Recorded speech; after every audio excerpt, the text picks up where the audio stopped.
नमस्कार सूद सर, आपका बहुत बहुत स्वागत है। नमस्कार जी, बहुत-बहुत शुक्रिया आपका। सूद सर, आतिशी का सामान बाहर फेंक दिया गया है। केजरीवाल का और भी जो अंदर छुपा हुआ सामान है उसको दीवारों के पीछे चुनवाया गया है, या फिर वहां पे कुछ और भी चीजें हो सकती है। कुछ ऐसी भी बातें की जा रही है कि कुछ सीक्रेट वहां पर छुपा हुआ है। तो ये क्यों पीडब्ल्यूडी ने फैसला लिया आतिशी को उस घर में घुसने नहीं दिया, और क्या वो CM house proper CM house है? देखिए, मेन बात क्या है कि गवर्नमेंट के रूल्स क्या कहते हैं। केजरीवाल या आतिशी ये गवर्नमेंट सर्वेंट है। गवर्नमेंट इनको अकोमोडेशन देती है। जब भी किसी आदमी को गवर्नमेंट अकोमोडेशन लेनी होती है तो उसको सीपीडब्ल्यूडी उससे परमिशन लेनी होती है। वो सारे इन्वेंटरी बना कर देते हैं और जब वो छोड़ता है तब भी सीपीडब्ल्यूडी का आदमी आता है और तब नो ऑब्जेक्शन सर्टिफिकेट देता है कि सब कुछ ठीक है, जो चीजें कमी होती है उसके पैसे रिकवर कर लिए जाते हैं बाद में।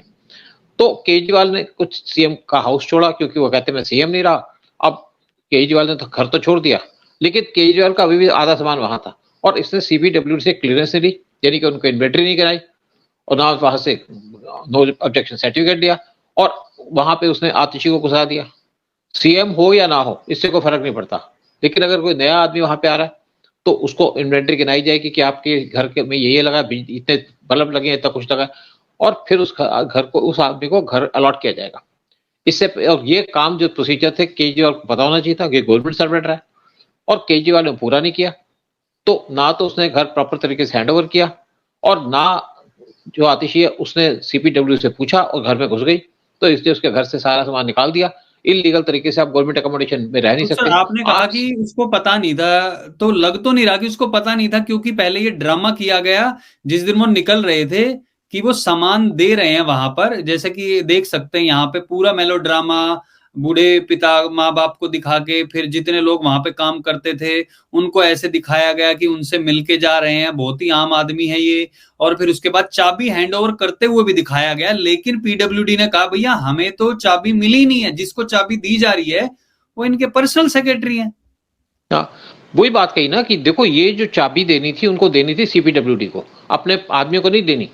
आपका कोई हक नहीं है। एक्चुअली केजरीवाल को शुरू से ये उम्मीद रही कि ये घर उसने बना दिया तो घर उसका हो गया और केजरीवाल उम्मीद भी ये कर रहा था। तभी तो उसने 40 करोड़ रुपए खर्चे कि उसने कहा मैं इस घर में रहूंगा हमेशा के लिए, मैं तो सीएम बन गया और मुझे यहाँ पे चाबी मिल गई है लोगों को घुमाने की, तो मैं इस घर में रहूंगा। लेकिन उसको पता नहीं था कि जेल भी जाना पड़ेगा और उसने कोई भी बात सोची नहीं थी, प्लान नहीं किया था। मतलब सीएम बन गए, लूट मार कर ली और उसके बाद घर खाली कर दिया लोगों को दिखाने के लिए। और देखिए आप, एक बात है कि ये आदमी कैसे चलता है। ये आदमी एक नीली कमीज पहन के घूमता है जैसे बड़ा गरीब आदमी हो। इसकी कितनी सैलरी है, कितनी इसकी वाइफ को पेंशन मिलती है, किसी को पता है कितनी प्रॉपर्टीज है इसकी। लेकिन ये आदमी अपने आप को ऐसे दिखाता है कि जैसे बहुत गरीब आदमी हो, बड़ा बेचारा बेचारा आदमी हो, बेचारा शो करने की कोशिश करता है। इसी को लेकर के इसको वोटें मिली और इसने कहा कि मैं तो एक पेन लटका लेता है 2 रुपए का और इसी तरीके से अपने आप को प्रेजेंट करता है। और अगर आप इसके फादर की बात करो, इसके फादर ने अपनी बहन की प्रॉपर्टी लूट ली, इसकी बहन से गलत तरीके से साइन करा लिया और उसके बाद उसकी प्रॉपर्टी जो हरियाणा के अंदर थी उसको कब्जा कर लिया अपना। इसके ऊपर केस भी चल रहा है इसके फादर के ऊपर और इसका फादर भी इसी टाइप का है, जैसे बड़ा बेचारा सा आदमी हो। ये बेचारे बन के दुनिया को लूट रहे थे। लेकिन मुझे समझ नहीं आता कि अगर आपने ऐसा बेचारा बनना है तो पैसे की क्या जरूरत है। आपके पास पैसे की कमी है क्या, कितना पैसा चाहिए। वैसे कहता है मुझे शुगर है, मुझे ब्लड प्रेशर है, बड़ी बड़ी गाड़ियों में घूमता है और वैसे कहता है मैंने गाड़ियां छोड़ दी। अब इतनी बड़ी गाड़ी इसके पास कहां से आ गई, क्यों बैठे इतनी बड़ी गाड़ी के अंदर। सिक्योरिटी इसके पास वही है, यानी कि पंजाब पुलिस की भी है और दिल्ली पुलिस की भी, वो सिक्योरिटी ले रखी है। लेकिन ये जो ड्रामेबाजी है ये नहीं छोड़ता। अब बताइए इस आदमी को, जो बूढ़ा आदमी है जिसने अपनी बहन की प्रॉपर्टी पे कब्जा कर लिया, इसको क्या करना है पैसे का, कहाँ लेके जाएगा। लेकिन दुनिया को लूटने की आदत पड़ी हुई है और जब मरेंगे, मुझे नहीं पता कि मरेंगे या इनको जलाया जाएगा या दफनाया जाएगा, क्योंकि इनके रिलीजन का नहीं पता, क्योंकि ये वो लोग हैं जो हिंदुओं से हेट करते हैं। और अब ये देखिए किस तरीके से आतिशी से घर खाली करा लिया। लेकिन आप, एक बड़ी इंटरेस्टिंग बात है, देखिए वो ये लेटर है लोग अपने सर, आप। सूद सर, ये वो लेटर है जिसमें कहा गया है कि हमें पीडब्ल्यूडी की तरफ से कि हमें चाबी नहीं दी गई है। हाँ इसमें साफ वही। साफ लिखा हुआ है 6 Flagstaff road handed over to PWD were taken back after some time. मतलब एक बार यहां से निकलने के बाद एक बार दी ये लो और फिर उसके बाद तुरंत ले ली, ये उनका कहना है, ये ऑफिशियल लेटर में। और 6 तारीख तक उनको नहीं मिली थी। इसकी चाबी दोबारा नहीं मिली थी। और वहां पर दूसरी तरफ संजय सिंह अभी प्रेस कॉन्फ्रेंस करके कहते हैं कि भैया हमें तो चाबी पीडब्ल्यूडी ने दी है और मुख्य चुनी हुई मुख्यमंत्री का सामान बाहर फेंक दिया गया, और ये तो एलजी जो बीजेपी के द्वारा बिठाया गया है, ये तो दिल्ली की जनता का अपमान है। ये कैसे है फिर? देखिए, कोई अपमान नहीं है, वैसे दिल्ली की जनता का अपमान तो है ही। जब ऐसे चोर उचक्के बैठे हैं आम आदमी पार्टी के अंदर, कितने लोग चले गए जेल में। संजय सिंह भी तो जेल काट के आया, अभी तो इसकी जेल बाकी है, अभी तो इसके बाद सजा चलेगी। वैसे भी संजय सिंह, देखिए आम आदमी पार्टी में कैसे लोग हैं, कोई ब्लैक टिकट ब्लैक करता था, कोई पैसे खाता, कोई शराब का धंधा करता है, कोई लूट मार करता है, कोई बसों के पैसे खा जाता है, कोई पानी के पैसे खा जाता है, और लोगों को कहते तुम्हारे को बिजली पानी फ्री है। लूट गए ये दिल्ली को बर्बाद करके आम आदमी पार्टी के। सुनिए केजरीवाल, इसका जो संजय सिंह का कभी देखिए रिकॉर्ड क्या है, क्या क्या करता था काम। ये सारे के सारे चोर उचक्के आम आदमी पार्टी में आ गए और इन्होंने दिल्ली को बर्बाद कर दिया, दिल्ली के लोगों को बर्बाद कर दिया। देखिए, झूठ बोलने की कोई इंतहा होती है, इनकी कोई लिमिट नहीं है झूठ बोलने की। सब झूठ बोलते हैं, कोई इसमें सच्चा आदमी नहीं, कोई ढंग की बात करे। ठीक है, आप पॉलिटिक्स के चक्कर में कोई ना कोई स्टेटमेंट तो देते हैं, लेकिन ये वो आदमी है जिन्हें अलग टाइप की पॉलिटिक्स करनी है, यानी कि दिल्ली के लोगों को बेवकूफ़ बनाना है, उनको मिसलीड करना है। और ये देखो केजरीवाल जैसा आदमी, जैसे बड़े शरीफ आदमी हो, बड़े ढीले आदमी हो, इसके फादर का मैंने जो मैंने आपसे स्टार्टिंग में क्वेश्चन पूछा था कि ये बंगला जो है वो दिल्ली के सीएम के लिए नहीं बनाया गया है, ये इन्होंने अपने आप और जगह घेर के इसको बड़ा किया था। बहुत सारे पेड़ काटे थे जहां पे ये ज्यादा इन्वायरमेंटिस्ट बनते हैं, जो भी कहते हैं कि हाँ भैया ये हो गया वो हो गया।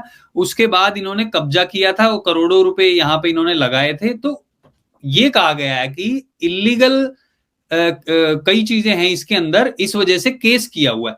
तो उस केस की वजह से यहां पे उन्होंने अपनी सील लगाई जब उनको चाबी नहीं दी गई थी कई दिन होने के बावजूद भी। तो इसके ऊपर बताइए थोड़ा। देखिए, मेन बात क्या है, बिल्कुल इलीगल बना है, पेड़ काटे हैं, किसी के परमिशन नहीं ली पेड़ काटने से पहले। और वैसे भी इसके ऊपर इंक्वायरी चल रही है, ईडी की इंक्वायरी चल रही है, सीबीआई भी इंक्वायरी चल रही है कि इतना महंगा मकान कैसे बना। अब देखिए, जैसे लिमिट होती है, किसी की 10 लाख की लिमिट है, तो इन्होंने कोई बिल जो है ना वो पास कर दिए 9,99,000 के, 10 लाख से नीचे लिमिट होती है हर एक आदमी की। हाँ, 10 लाख की लिमिट होती है, उससे ऊपर इनको फिर वो एलजी से परमिशन लेनी पड़ती है, इसलिए साढ़े 9 लाख की। हाँ, तो क्या होता है कि इसी तरीके से करते रहे। जब यहाँ पे एक बात क्या है कि यहाँ पे जो एजेंसीज हैं उनको डर है, उनको एक यहाँ पे शक है कि केजरीवाल ने अपनी दीवारों के अंदर जो मकान बनाया उसके अंदर कुछ चीजें छुपा रखी है, कुछ डॉक्यूमेंट छुपा रखे हैं, तो उसकी भी पूरी इन्वेस्टिगेशन की जाएगी यहाँ पे। और ये भी हो सकता है किसी को मार के डाल दिया हो, इसकी भी इंक्वायरी कर रहे हैं वहां पे, क्योंकि केजरीवाल पे कोई विश्वास नहीं करता।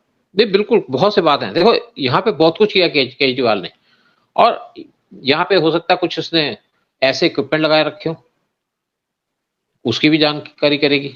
मतलब ये भी कहा जा रहा है कि आईबी को भी काम बताई थी, मुझे याद है सूद सर, कि ये इजराइल की कंपनियों से भी ये लोग कांटेक्ट कर रहे थे कुछ ऐसी डिवाइसेस के लिए, जिससे कि प्रधानमंत्री की रेकी भी की जा सके। उसके बारे में बताइए।